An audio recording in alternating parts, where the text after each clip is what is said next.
Make sure this season to check out Walter's self-poured beer wall, which includes 24 different items, including Fireside Chat, Vienna Lager, and Green City IPA.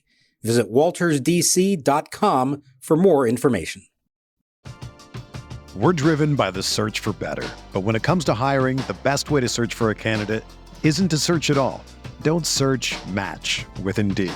Indeed is your matching and hiring platform with over 350 million global monthly visitors, according to Indeed data, and a matching engine that helps you find quality candidates fast. Ditch the busy work. Use Indeed for scheduling, screening, and messaging so you can connect with candidates faster. Leveraging over 140 million qualifications and preferences every day, Indeed's matching engine is constantly learning from your preferences, so the more you use Indeed, the better it gets. Join more than 3.5 million businesses worldwide that use Indeed to hire great talent fast. And listeners of this show will get a $75 sponsored job credit to get your jobs more visibility at Indeed.com/Blue Wire. Just go to Indeed.com/Blue Wire right now and support our show by saying that you heard about Indeed on this podcast. That's Indeed.com/Blue Wire. Terms and conditions apply. Need to hire? You need Indeed.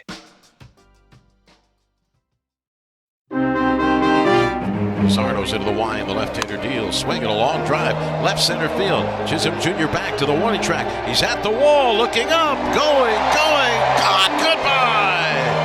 Into the brewhouse red seats. A home run for Lane Thomas. Pitch swung on, fly ball, shallow left center, coming on, Jacob Young still coming, into a dive, and he makes the catch for the out. Pops to his feet, Jacob Young using the speed of those legs again to come charging in. Vargas with those Father's Day blue socks. Up to the knee, forward in the box. Blue batting glove on each hand. The runner goes. The pitch is hooked down the right field line. If it's fair, it could be a run. It lands on the warning track and bounces off the fence in play. Senzel's going to head home. Sanchez picks it up and throws it in. It's a hit and run RBI double for Ildemaro Vargas. Nationals lead 3-1.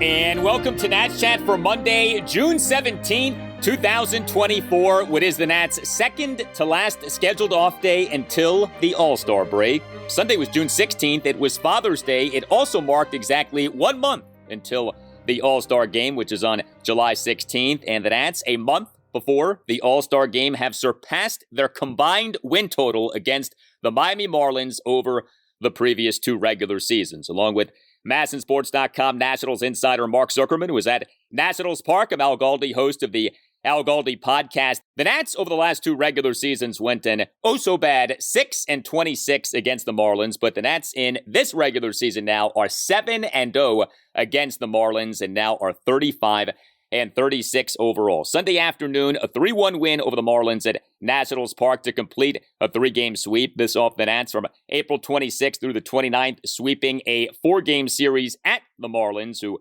for this regular season now are a National League worst 23-48.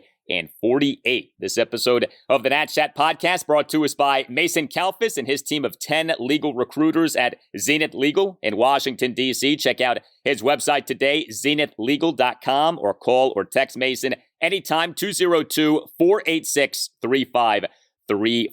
Coming up later in the show, insight from the great Jim Callis, senior writer for MLB Pipeline, on who the Nats should take with their number 10 overall pick in the 2024 MLB Draft, which is taking place July 14th through the 16th. But Mark, another well-pitched game by the Nats in this series. Mitchell Parker, 1 run in 6 innings. The Nats dominated this series and are dominating the Marlins this season. Boy, is it nice to see how to flip the tables like this after the way the last two seasons went against them. And I don't know that anybody can really explain why they were so bad against the Marlins the last 2 years. There was a little bit of a talent gap, but not that significant.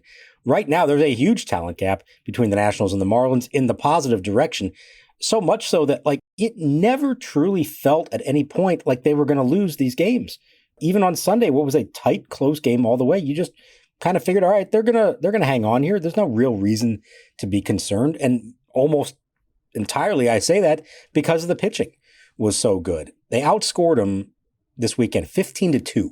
The pitching staff gave up 2 runs all weekend, and those 2 runs both came on infield singles and plays that maybe could have been made that weren't. The Nick Senzel play from Friday night that caused all the controversy, and then a play that Mitchell Parker couldn't make on Sunday. Those are the only 2 runs they gave up all weekend. They were 2 good defensive plays away from pitching a shutout the entire weekend. That is remarkable. I don't care who you're facing. The series felt like a scrimmage. I mean, that's really what it felt like. The Nats felt like such the better team in this series, and clearly they were. This was a series with that odd situation of the Nats starting a lefty in each game, and it ends up being one of the best pitched series by the Nats since we started doing this podcast. I mean, it's hard to remember another series in which the Nats pitched this well, both in terms of starting pitching and relief pitching. So we had Mackenzie Gore so good on Friday evening, DJ Herz so good on Saturday, and it was Mitchell Parker's turn for Sunday afternoon. He wasn't quite as good as Gore and Herz, but he was still plenty good. Parker, 1 run in 6 innings, 4 strikeouts versus no walks. He gave up 6 hits, which were a double and 5 singles. He threw a lot of strikes, 85 pitches, 65 strikes versus just 20 balls. The problem for Parker, and this has emerged as a problem, is the fielding, which is, one of the last things you think about with a pitcher. So if that's your biggest issue, you could certainly overcome that. But Parker in this game did commit a fielding error. And as Mark just alluded to, Parker in allowing a 2-out first pitch RBI infield single by Jazz Chisholm Jr. in the top of the 5th to tie the game at 1, failed to make a backhanded catch of a check swing grounder to the right side of the infield. Parker can't pick that one up, and it's going to cost him a run.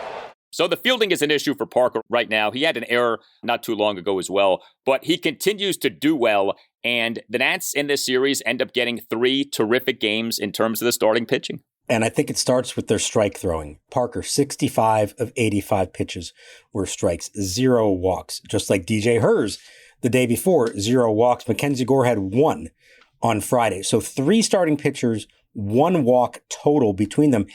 And let's be clear, these are 3 guys who historically have not been known as great control artists.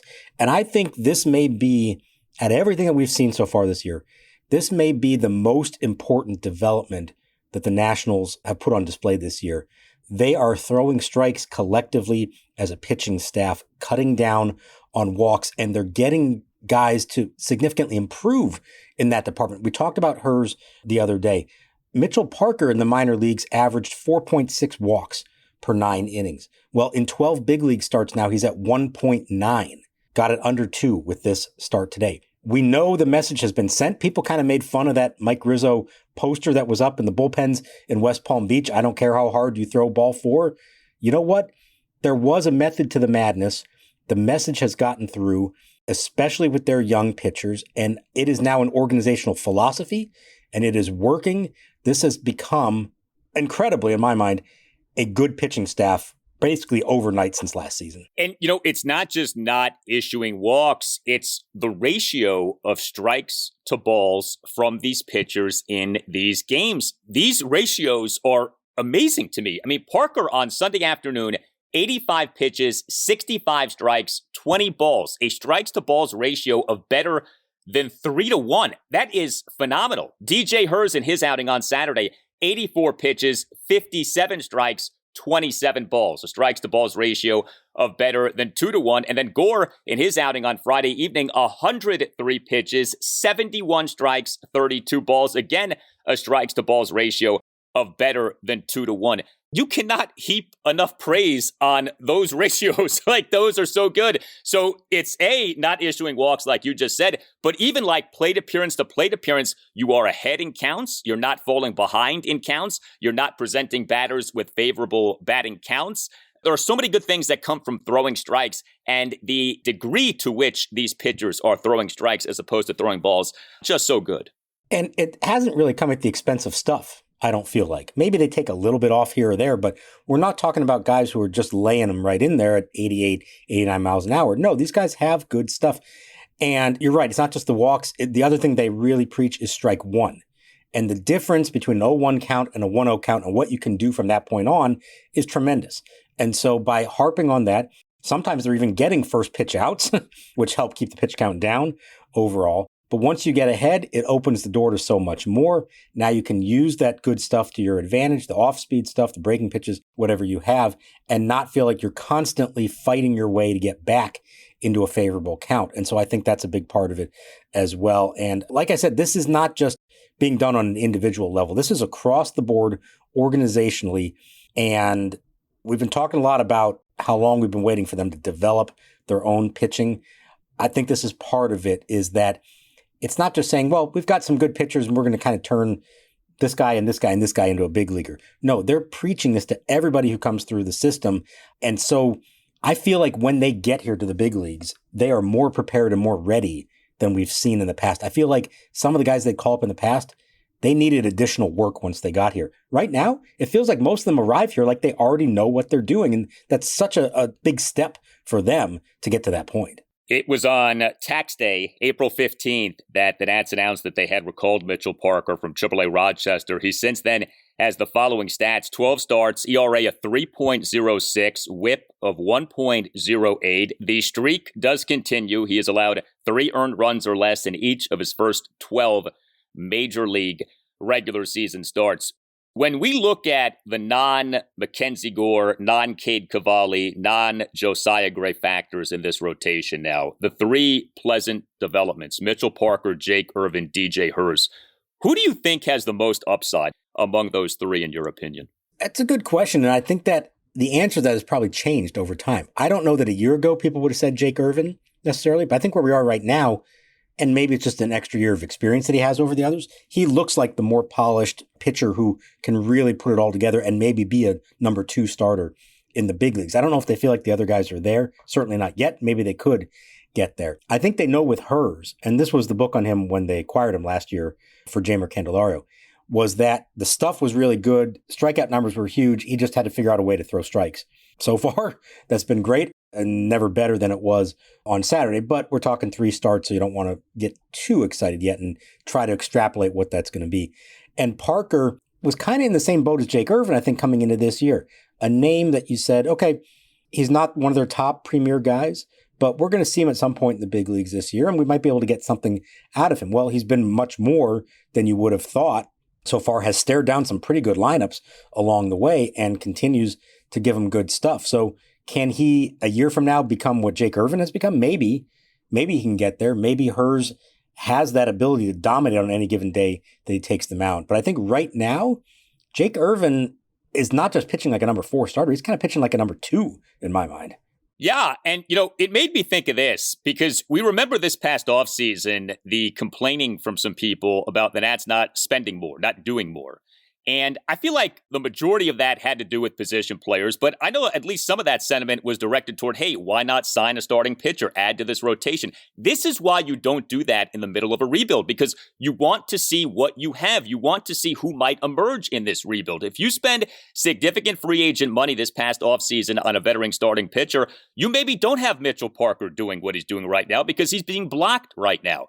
To allow for this breathing room of a Parker, a Herz, an Irvin to grow and develop like this is terrific, to say nothing of we wouldn't have the great story of Trevor Williams prior to him getting injured, but whatever, we put that off to the side. But this is, I think, a classic example of why you let a rebuild breathe, because you don't know who might come up, and make it so that you don't have to spend that money on a veteran starting pitcher. So listen, when the time is right, the learners should spend. There's no question about that. And I still would say the spending, we really need to be thinking about trying to lock up some of these key building blocks to long-term contracts as opposed to spending on veterans. But specific to this rotation, I think what the Nats have done is playing out so well from a standpoint of allowing to have this room for a Parker, an Irvin, a Herz to do as they are doing. Yeah, the common refrain I was hearing from people with the organization over the winter when it came to, okay, you're going to spend now, what are you looking for? What's the grand plan here? Was essentially, we want to take this next year to see what we have. We know we're going to find out a lot about some of these young guys coming up that are going to debut at some point this year. And we feel like at the end of 2024, we're going to know what we have and what we still need. And then you can approach the next winter and kind of target those things that you specifically know that you're lacking. Now, I think the expectation was still, even at that point, that the biggest need come the end of this year into the winter was going to be a frontline starting pitcher. And maybe it still will be. We don't know how it's all going to play out. But it is kind of funny. You look at this and say, well, if things go the way that they have been going and could continue to go, especially if Cade Cavalli and Josiah Gray come back and are good, they could find themselves in a very different position this winter, not feel like they have to go spend money on a free agent starting pitcher. And maybe whatever money they decide to spend could go towards a big bat that they're lacking. And not to get really crazy on you, but somebody threw this one out at me. There's a certain right fielder who's going to be a free agent this offseason who has a connection to Washington, D.C.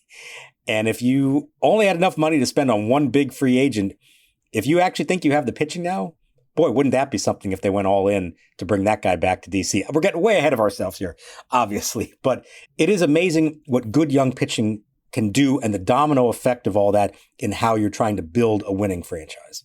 Well, and to the point about spending big in free agency, look, most mega money contracts in baseball don't work out. Most mega money contracts in baseball are suckers' bets. But the real sucker's bet is the mega money contract for the free agent pitcher. Pitchers break. You really want to try to avoid spending big on free agent pitchers. Andy McPhail had a saying, I don't know if he came up with this, but he used to say it, grow the arms, buy the bats. In other words, if you're going to spend big, spend on bats, spend on position players. Don't spend on pitchers because they break. At least with position players, there's reasonable certainty. And so if the Nats are developing this organizational starting pitching depth that we are seeing this season, and they don't have to spend on arms, they have in fact grown the arms. And if they choose to spend, if they choose to buy, they buy the bats. That's how you want to do it. That's a beautiful thing. If in fact they have gotten to that point, it's just a jaw dropper because a year ago, they seemed so far from such a point. But here we are now in the middle of June 2024, and it is quite possible that the Nats have arrived at such a point. Even just a couple months ago, if we said, okay, what do you think this rotation looks like at the end of this season going into next year? We would have said, okay, Mackenzie Gore, Cade Cavalli leading the way, maybe Josiah Gray after that. And then you hope somebody else, Jake Irvin, emerges from the pack and is all right, or somebody else, one of these other young guys we might see eventually, Jackson Rutledge, a Cole Henry, some names we haven't really talked about him, maybe one of these other ones. You couldn't help but say to yourself, okay, well, they're still very much lacking a frontline proven starting pitcher there. So that's probably going to be their number one need going into the offseason. Well, look where we are now. Gore is there at the front of the list, but it's Irvin, it's Herz, it's Parker, and eventually Gray and or Cavalli, and you don't necessarily need them both to be there. It would be wonderful if they are. It's such a different feeling than I think we would have had going into it all. And like you said, they may get to a point this winter as they evaluate where their priorities are and what their biggest needs are, where they actually can say to themselves, we don't have to go get a free agent starting pitcher. How amazing would that be? And unexpected, to be honest. And that's an improvement from when the Nats were good the last time. Even 2012 through 2019, the Nats had to buy some arms, had to trade for arms, had to sign a Max Scherzer, had to trade for a Gio Gonzalez, had to trade for a Doug Fister, had to sign an Anibal Sanchez, had to sign a Patrick Corbin. The Nats were not developing starting pitching during that time, save for Steven Strasburg. This is different. This is very different, and in a really good way. Hey, are you a law firm partner or associate looking for an upgrade from AAA to the majors? Don't be stuck in Rochester like James Wood. Step up to the big leagues by getting the best legal recruiter in D.C. on your team, Mason Callis and his team of 10 legal recruiters at Zenith Legal in Washington, D.C. Many lawyers think that they are stuck at firms with inferior resources, management, or compensation, but it is still an active lateral market with top firms looking to poach talent from competitors. And unlike a prospect's move up to the majors, you will find the new firm can make your practice easier. Better resources, better cross-selling opportunities, and better branding to win business from prospective clients. Don't be stuck in Fredericksburg when you are a Washington, D.C. level talent in litigation, regulatory, or corporate legal practices. Mason Calvis will discuss your practice and clients with you and help you find a better platform to increase your compensation and career trajectory. He has placed partners in over half of the AmLaw 100 law firms, and his candidates rave about the excellent service and their new jobs. Mason also is well known for working with senior government lawyers at the DOJ, SEC, and White House to find positions in top Washington, D.C. law firms. Check out his website today, zenithlegal.com, or call or text him anytime, 202-486-3535. Go Nats! The best way to learn a language? Immersion. Living where the language is spoken and using it every day. But if that's not in the cards this year, you could still learn a language the second best way. And that's with Babbel. Babbel's quick 10-minute lessons are handcrafted by over 200 language experts to help you start speaking a new language in as little as 3 weeks. Here's a special deal for our listeners. Right now, get up to 60% off your Babbel subscription, but only for our listeners for a limited time at babbel.com/natschat. Get up to 60% off at babbel.com/natschat. That's spelled BABBEL.com/natschat. Rules and restrictions may apply. We're driven by the search for better. But when it comes to hiring, the best way to search for a candidate isn't to search at all. Don't search, match with Indeed. Indeed is your matching and hiring platform with over 350 million global monthly visitors, according to Indeed data, and a matching engine that helps you find quality candidates fast. Ditch the busy work. Use Indeed for scheduling, screening, and messaging so you can connect with candidates faster. Leveraging over 140 million qualifications and preferences every day, Indeed's matching engine is constantly learning from your preferences, so the more you use Indeed, the better it gets. Join more than 3.5 million businesses worldwide that use Indeed to hire great talent fast. And listeners of this show will get a $75 sponsored job credit to get your jobs more visibility at Indeed.com/Blue Wire. Just go to Indeed.com/Blue Wire right now and support our show by saying that you heard about Indeed on this podcast. That's Indeed.com/Blue Wire. Terms and conditions apply. Need to hire? You need Indeed.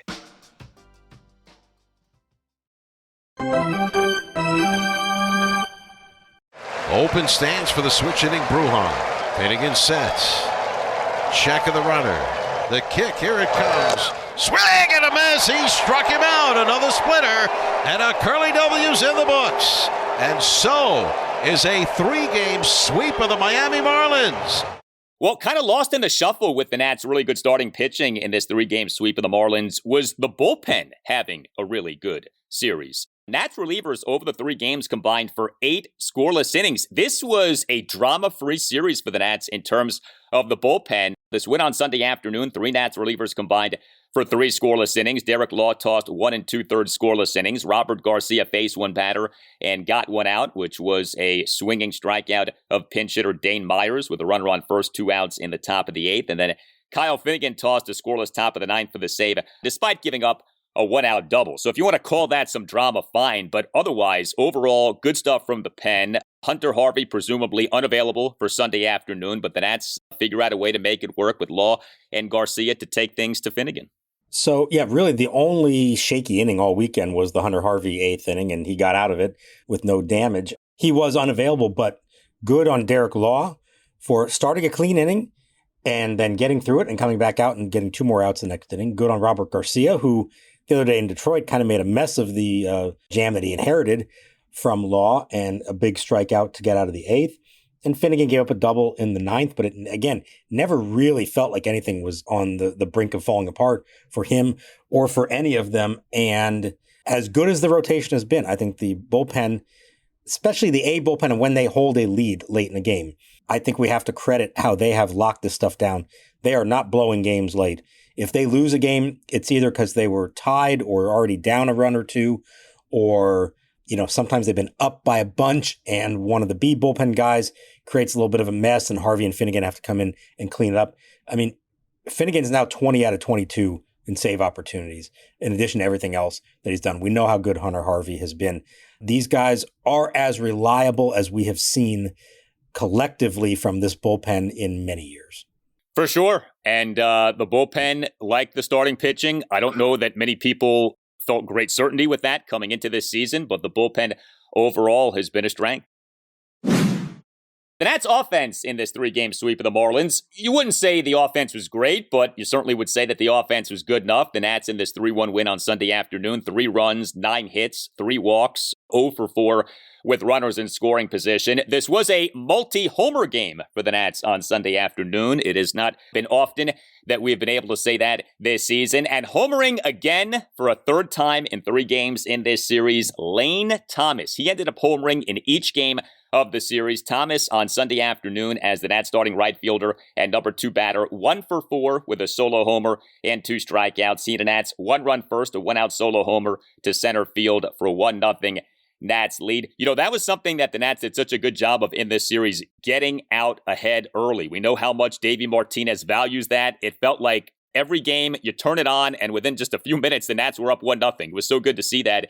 And then also homering in this game on Sunday afternoon, Jacob Young, his first career Major League regular season home run. Obviously not known for his power, but providing some power in this game. He was the Nats starting center fielder and number 8 batter, not the number 9 batter, as has been the case so often. Trey Lipscomb was in that number 9 spot, but Young on Sunday afternoon, 2 for 3 with a solo homer and a single, and demonstrating some really good 2-strike hitting. Young hit the homer in a 1-run Nats 5th, a leadoff homer to left field for a 2-1 Nats lead, despite having been down in the count at 1.02. The homer went a projected 403 feet per Statcast, and Young in the bottom of the second, a 2-out single to left field on an 0-2 pitch. So good stuff from Jacob Young, and Lane Thomas is officially hot.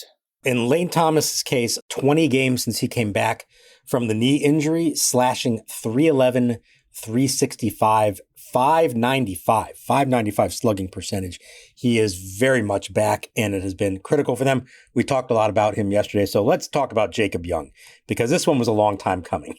324 plate appearances in the big leagues without a home run. And I don't feel like there have been a lot of close calls either. Not a lot off the bat that made you jump out of your seat and wait to see, could it go? I honestly thought, I think other people probably thought, that there was a chance that his first career home run would actually be an inside the Parker, bouncing off a wall and going in a crazy direction. And then we know he can turn on the jets and race around the bases. This, however, was a no-doubter. This was off the bat, no question. You knew it was going to be gone. Good for him. I know he hasn't done it in the majors. He does actually have some track record of power prior to this point. In the minor leagues, he hit 6 homers last season across several levels of the minor leagues, and he hit 8 homers in college at Florida over the course of 3 seasons. So he does have it in him. I don't think it's his natural stroke. I don't think he's looking for that kind of thing, but it's nice to know he has it in his back pocket, and the smile on his face as he went around the bases and the celebration in the dugout from the rest of the guys who knew what this meant for him, that made that a very special moment for Jacob Young. Tim Shovers here to tell you about Game Time. This summer at Jiffy Lube Live, acts include Neil Young, Hank Williams Jr., and Chris Stapleton. If you're interested in finding tickets to any of these shows, make sure to check out the Game Time app. Game Time is the only ticketing app that gives you complete peace of mind with your purchase. See the view from your seat before you buy, so you know exactly what to expect when you arrive. Take the guesswork out of buying tickets with Game Time. Download the Game Time app, create an account, and use code NATSCHAT for $20 off your first purchase. Terms apply. Again, create an account and redeem code NATSCHAT for $20 off. Download Game Time today. Last minute tickets, lowest price, guaranteed.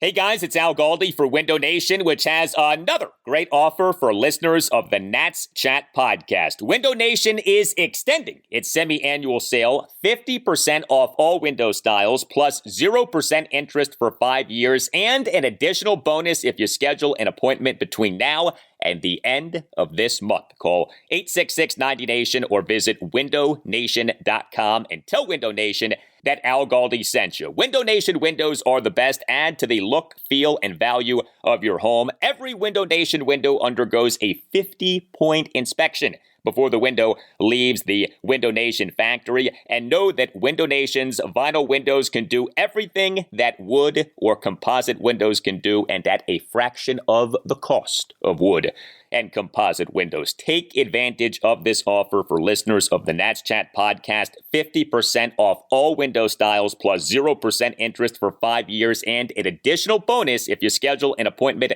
between now and the end of this month. 866-90-NATION or windownation.com. That's 866-90-NATION or windownation.com. And tell Window Nation that you want the deal that you heard about from Al Galdi on the Nats Chat podcast. Hey, it's Kaylee Cuoco for Priceline. Ready to go to your happy place for a happy price? Well, why didn't you say so? Just download the Priceline app right now and save up to 60% on hotels. So whether it's Cousin Kevin's Kazoo Concert in Kansas City, go Kevin, or Becky's Bachelorette Bash in Bermuda, you never have to miss a trip ever again. So download the Priceline app today. Your savings are waiting. Go to your happy place for a happy price. Go to your happy price, Priceline.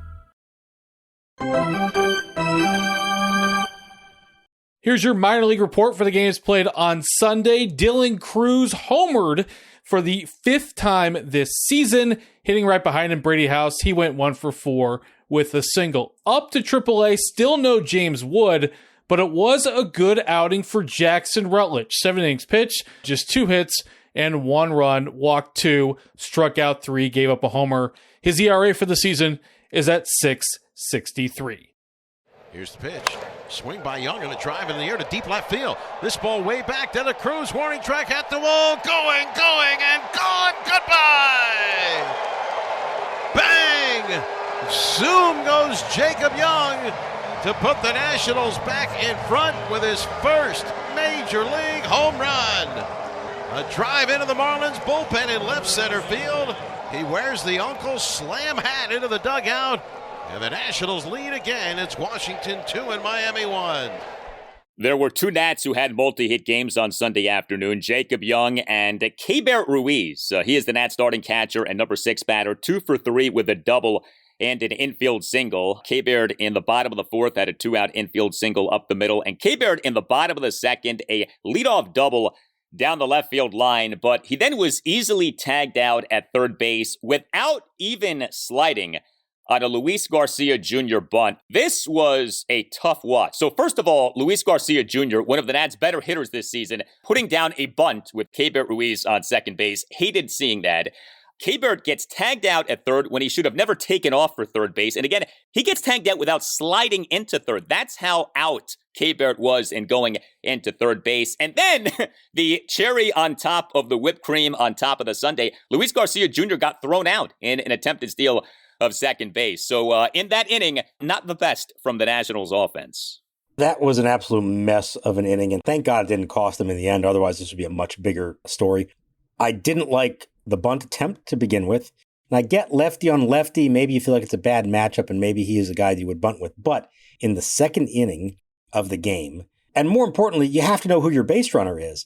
How good of a bunt does it have to be to make sure that Keibert Ruiz is going to advance second to third on that? So I didn't like the attempt, first of all. I didn't like the read by Ruiz, as you said. It was bunted in such a way that he should have had time to hit the brakes and go back to second and probably would have been fine there. And then Garcia's thrown out at first, and it's still not good, but it's not a killer. So I didn't like that part of it. And then I certainly didn't like Luis Garcia after all that, trying to make up for it and getting thrown out, trying to steal another out on the bases. There have been too many of these. Thankfully, it didn't cost them in this series. As we've noted, they were playing a really bad team in the Marlins. You start doing this against better teams, it is going to cost you. They've got to clean that kind of stuff up. There was no reason for any of that to happen in that inning. And you keep sacrifice bunting, you're going to cost yourselves. I cannot stand when the Nats do that, and they did it again in this game. And you mentioned outs on the base pass. Trey Lipscomb in this game, starting third baseman, 1 for 3 with a single, and he was caught in an attempt to steal a second base. Bottom of the second, a went out first pitch, opposite field single through the right side of the infield. Now, him getting caught in the attempted steal of second base, boy, he did look safe. He was ruled out. Davey Martinez challenged the play, was unsuccessful in the challenge. I don't know what you saw. What I saw on the television replay, it looked like Lipscomb was safe, but he ended up being called out. And so this does go down as the Nats going 0 for 2 on attempted steals in this game. The Nats' efficiency on stolen bases lately has not been good. This is becoming more and more of an issue. But what did you think? Did you think Lipscomb was safe? Based on the replays we saw in the stadium, yeah, I thought so too. I think it was the same stuff that you all saw on MASN. So I don't know if there was some other angle, maybe from the Marlins feed, that the umpires in New York saw, but it wasn't a definitive call. It was just that the call stood. So they didn't see anything definitive, which was odd to me. they're not going to make that call unless they are sure whatever they saw. They had to have seen something that we didn't see in the stadium or on TV here. But bigger picture, it is becoming a real problem. They're not running as much or stealing as many bases as they were there for a good while. And they're getting caught when they do run. I think I said it was like a 65% rate in recent weeks for them. That's not going to cut it. I don't care how much you run. I don't care what kind of speed you have. You've got to be smarter about it. And I can't help but think other teams know the reputation. They know what the Nats are trying to do. They've got to avoid getting picked off. They've got to know the right counts, when to run. And you just can't make those silly outs on the bases. Jesse Winker the other day, this one with Ruiz on the bunt play, just smarter base running is all it is. It's not just about stolen bases, just smarter base running in general.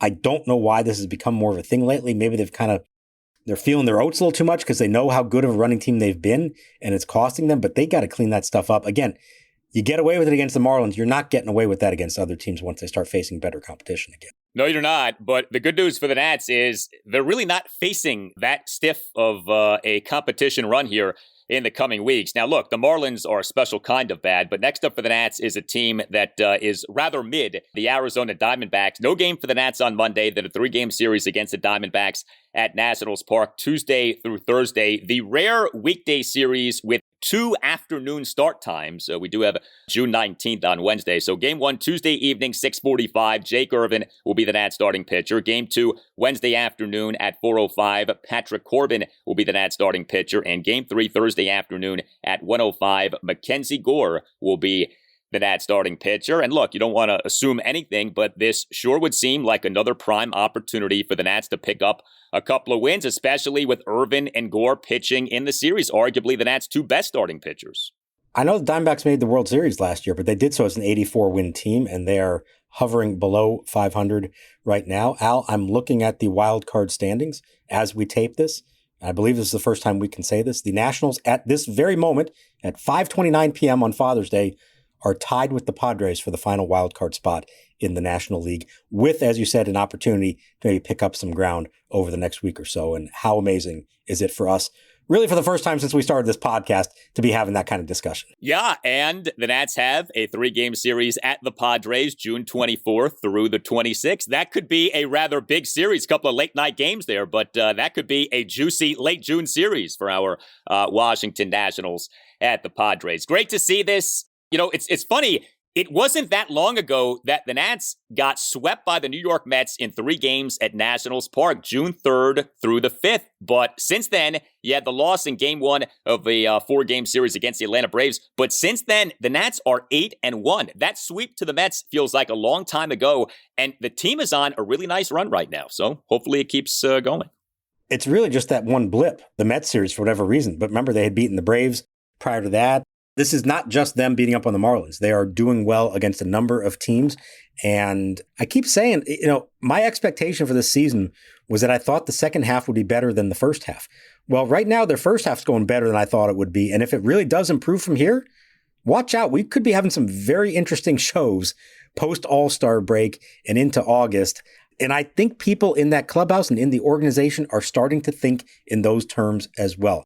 I think in their mind, the objective for this season is slowly, not happening overnight, but slowly changing a little bit.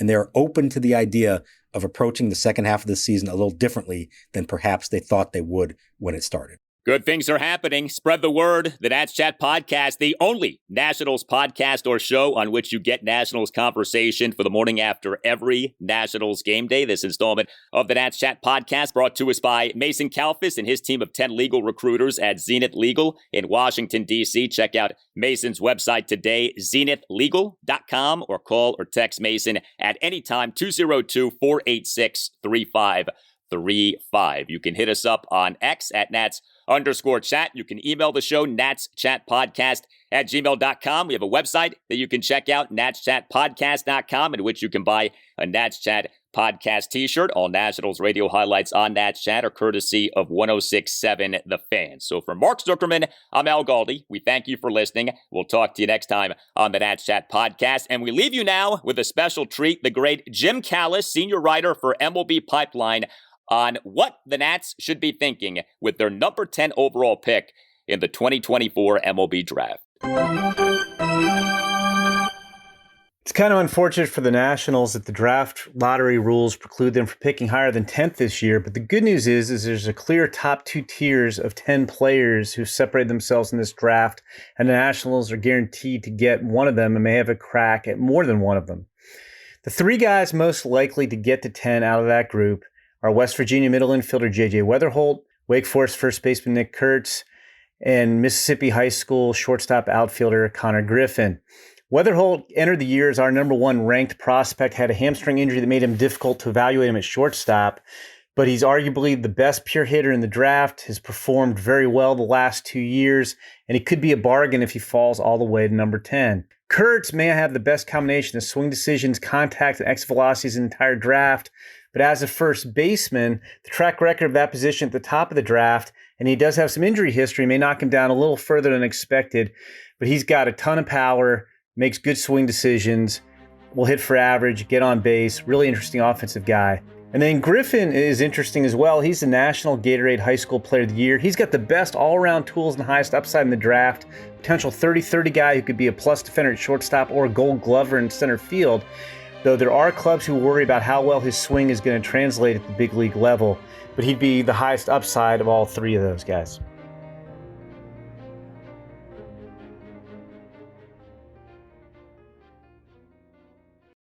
This is the story of the one. As a maintenance engineer, he hears things differently. To the untrained ear, everything on his shop floor might sound fine, but he can hear gears grinding or a belt slipping. So he steps in to fix the problem at hand before it gets out of hand. And he knows Grainger's got the right product he needs to get the job done, which is music to his ears. Call, click Grainger.com, or just stop by.